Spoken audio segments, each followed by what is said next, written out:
David verse 8, nothing but desert and mirages. I had briefly moved to a rent-control apartment on the Upper West Side after Matthew and I had our final separation. I moved in with an acquaintance I had briefly worked with. He was a polite, classically trained cellist, but also extremely neurotic about the precise location food could or could not be placed in my refrigerator. He also greeted me by listing the list of items of mine that could be left in the communal living space, which was next to nothing. My first night in my new room felt utterly isolating. I looked at my new bedroom window and looked towards the moon and cried. I went from having a comfortable living situation to walking on eggshells with a roommate I barely knew. I woke up one night to use the bathroom only to find his Yorkie Terrier peeing in the bathtub. He does that if I don't have time to walk him, he said, as if it was the most normal occurrence in the world. I speedily joined a pricey gym that had showers, never to bathe in that tub again. Once again, David had gotten back in touch with me out of the blue. He came over to visit me twice, and once again, he was as elusive as ever. I couldn't get a read on him. I didn't know what he wanted, and I still couldn't tell him what I wanted.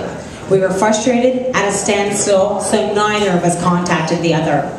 After a month of living on my Upper West Side, my roommate fell in love with another man, a head honcho at Barney's. The apartment wasn't big enough for the three of us, and so like Survivor, I was unanimously voted off the island. I found myself packing all my belongings late at night. Depressingly, I can fit all of my worldly possessions into 2 suitcases. I sat perched at the edge of my bed, looking at them. They're not these large, gorgeous, soft leather suitcases where you can hear the oversized zipper whipping past all the corners. No, they are the cheap frame black canvas suitcases whose pulley devices seem to be made out of tinfoil rather than steel, and whose wheels didn't evenly touch the ground.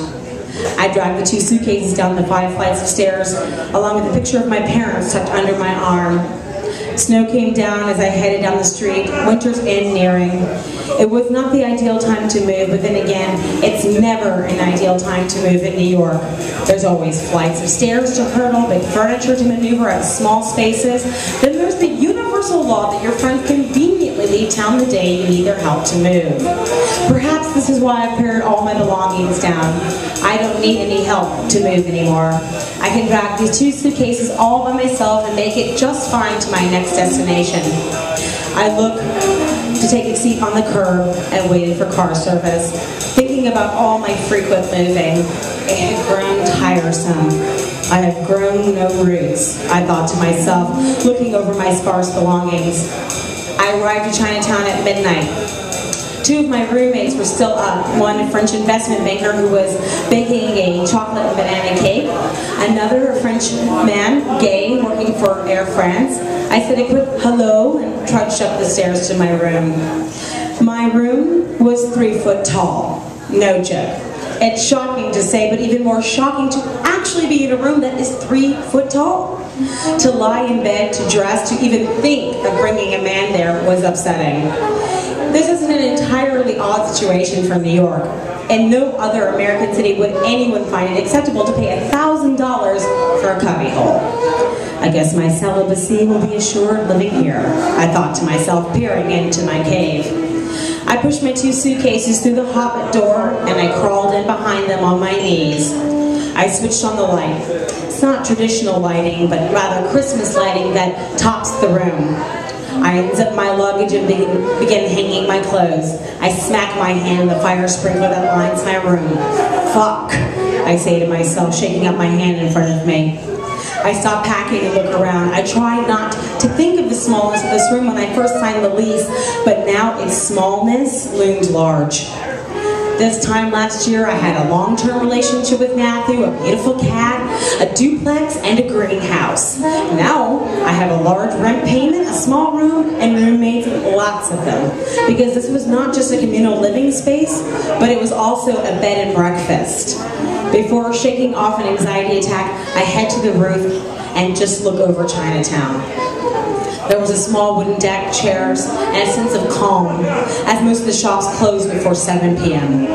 I decided that I should give this a chance. After all, I didn't want to move back to Brooklyn. I hated the commute to work, and I liked the French vibe of the household. It was time to get back to taking care of myself again. I had been a caretaker for too long, for my brothers, then my mother, then to my boyfriend.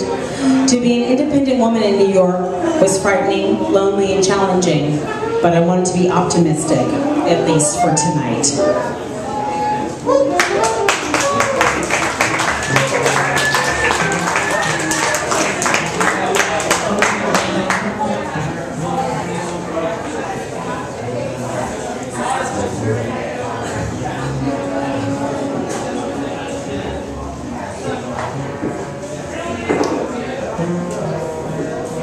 James, verse 2, thou shalt not confuse lust with love.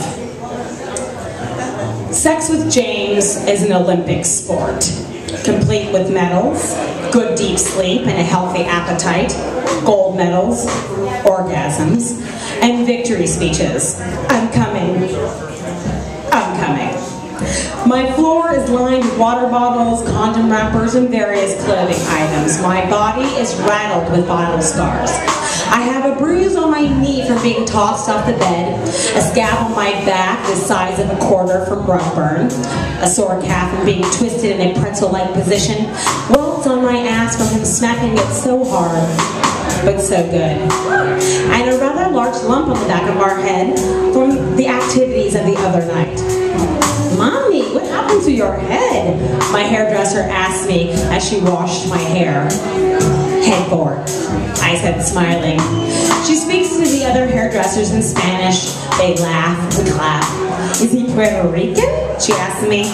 No, Irish. I say proudly, standing up to go under the hairdryer. Oh, well, that white boy must have some fun with that ass, mi Diego, she said, smacking my butt, which is still sore from the other night. He's not complaining, I said, responding with a smirk, slowly falling asleep under the hairdryer. The ladies laughed and talked in Spanish about my sex injuries. Most Latina women have a complete comfort when talking about sex.